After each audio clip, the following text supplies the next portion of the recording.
Hello friend, welcome to our YouTube channel economics study point. आज हमारा जो class होगा इसमें उसका क्वेश्चंस है या टॉपिक्स कह सकते हो, significance of MSME, micro small medium enterprises in the Indian economy. Indian economy में इसका क्या सिग्निफिकेंस है, इम्पोर्टेंस है, उस पर हम लोग अध्ययन करेंगे। जैसा कि एमएसएमई का मतलब ही होता है, ये स्टैंड फॉर करता है micro small and medium enterprises. ठीक है, जो लेटेस्ट डिफिनेशन दिया गया on the basis of turnover. ठीक है, तो जहां 5 करोड़ से लेस देन टर्नओवर है, ठीक है, पर एनम या प्रत्येक साल, उस यूनिट को माइक्रो यूनिट कहते हैं। स्मॉल यूनिट में होता है 5 करोड़ से ज्यादा, 75 करोड़ से कम पर ईयर, तो उसको हम लोग कहते हैं स्मॉल इंटरप्राइजेस।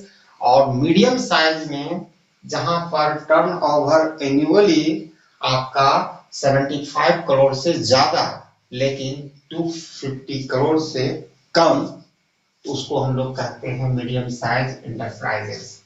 जैसा कि हम लोग जानते हैं कि India is a growing economy, ठीक है, ऑफ द वर्ल्ड। ये भारत एक बहुत तेजी से उभरता हुआ इकोनॉमी है वर्ल्ड मैप में, ठीक है। और अगर in the term of employment opportunity यानी अगर एम्प्लॉयमेंट अपॉर्चुनिटी के हिसाब से देखा जाए तो इसका पोजीशन दूसरा है आफ्टर एग्रीकल्चर के बाद। एग्रीकल्चर सबसे ज्यादा प्रोवाइडर है हमारे लेबर फोर्स का। 43% of our population still engage according to latest data engage in agriculture. And second position MSME hold, माने दूसरा जो ज्यादा रोजगार प्रदान करने वाला सेक्टर जो है एमएसएमई। और इसने रिमार्केबली कंट्रीब्यूट किया है हमारे यहाँ एंटरप्रेन्योरियल जो आप बेस को विस्तार करने में, एक्सपेंशन करने में थ्रू बिजनेस इनोवेशन। तो इनोवेशन और इन्वेंशन ये दो वर्ड्स आता है। जब कोई साइंटिस्ट किसी चीज न्यू चीज का रिसर्च करता है उसको हम इन्वेंशन कहते हैं, आविष्कार। आवश्यकता ही आविष्कार की जननी है, ठीक है। Needs are parents of invention, but innovation is the different one. जैसे साइंटिस्ट कोई करेगा और उसको कोई बिजनेसमैन इंप्लीमेंट करेगा किसी भी प्रोडक्शन प्रोसेस में, वो बन जाता है इनोवेशन, ठीक है। तो इसने किया है और इस सेक्टर अभी भी स्टिल फिट्स करता है ग्लोबली, डोमेस्टिकली, ठीक है।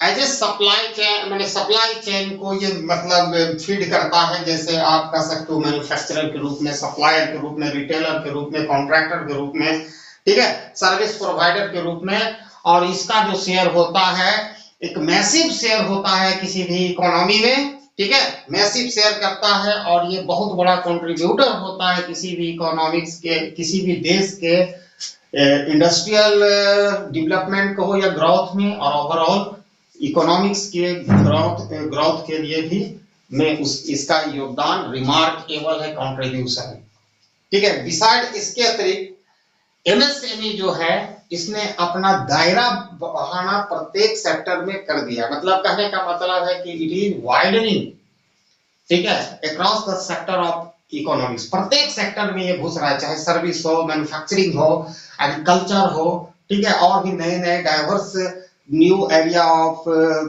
मतलब आप कह सकते हैं एमएसएमई इंटर कर रहा है। जैसे हनी प्रोडक्शन हो गया, नया नया चीज में ये घुसते जा रहा है, ठीक है।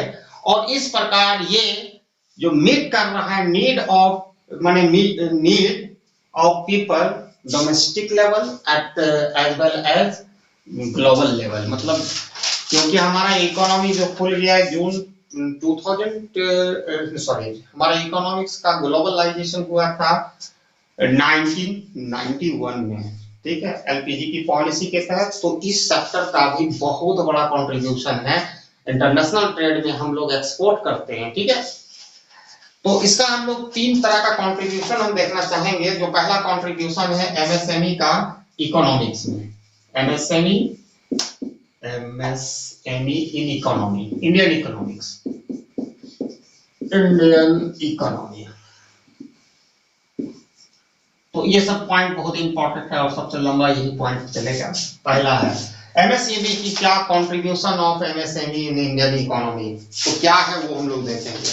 This sector account for 95%, this sector account for 95% industrial unit, मतलब 90% 95% इसका कंट्रीब्यूशन है सिर्फ इंडस्ट्रियल यूनिट कहें तो नंबर ऑफ फैक्ट्री, ठीक है।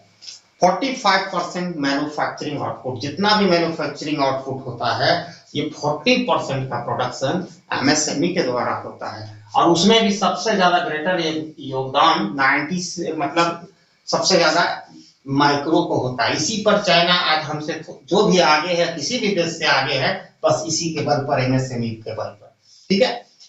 और 40% टोटल एक्सपोर्ट में ये कंट्रीब्यूट करता है, मतलब 40% हमारा जो टोटल एक्सपोर्ट होता है इसी सेक्टर से किया जाता है।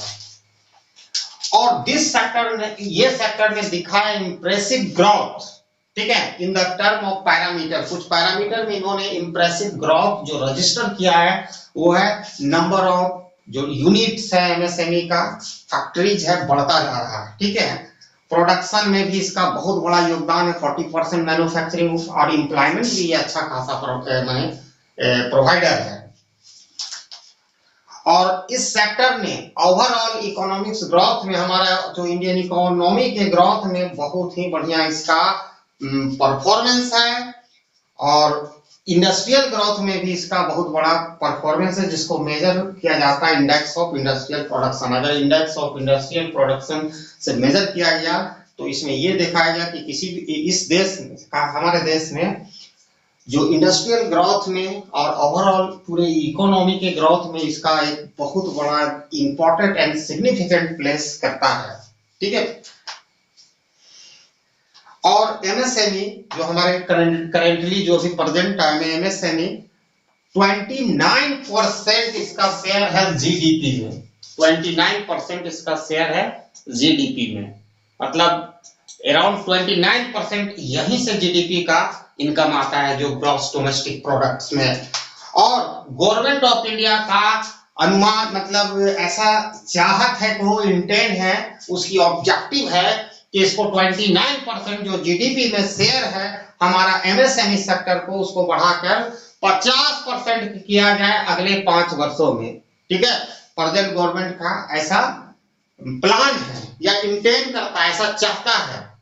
इसके अतिरिक्त करेंटली इस सेक्टर ने, ठीक है, इस सेक्टर ने 11 करोड़ लोगों को डायरेक्टली एम्प्लॉयमेंट प्रदान किया है, 11 करोड़ लोगों को, ठीक है। और सरकार का इसमें भी प्लान है कि इसको अगले 5 वर्षों में बढ़ाकर 15 करोड़ कर दिया जाए, यानी 29% से लेके 50% जीडीपी के शेयर में बढ़ाने का और एम्प्लॉयमेंट का बढ़ाने का। और ये सेक्टर बहुत ही बड़ा एम्प्लॉयमेंट प्रोवाइडर हो सकता है। और इंडिया के लिए ये सेक्टर, आपका सेक्टर एक प्रकार का वरदान गुण है, अगर यहाँ की प्रॉब्लम को खत्म करनी है, बेरोजगारी की प्रॉब्लम को, ठीक है। लेकिन इतना आसान नहीं है कि इसको 11 करोड़ से 15 करोड़ लोगों को रोजगार दे दे और जीडीपी में इसका शेयर 29%, 29% से बढ़कर 50% कर दे।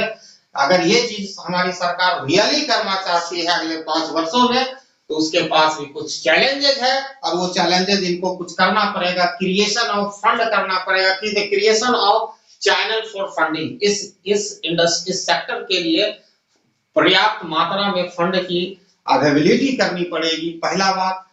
दूसरा तरफ इन्वेस्टमेंट फ्रेंडली सेक्टर को बनाना पड़ेगा। तीसरी बात, टेक्नोलॉजिकल इनोवेशन लाना पड़ेगा, ठीक है। इसके अतिरिक्त इसको रिड्यूस करना पड़ेगा, लॉजिस्टिक्स आपका माने कॉस्ट, जिससे एमएसएमई का प्रोडक्ट कॉम्पिटिटिव बन सके। और इसके अतिरिक्त गवर्नमेंट को पर्याप्त माने सफिशिएंट कहो, एडिक्वेट कहो, जॉब ट्रेनिंग देना पड़ेगा, स्किल इंप्रूवमेंट करना पड़ेगा इस सेक्टर में लगे हुए लोगों को, ठीक है। इतनी सारी चीज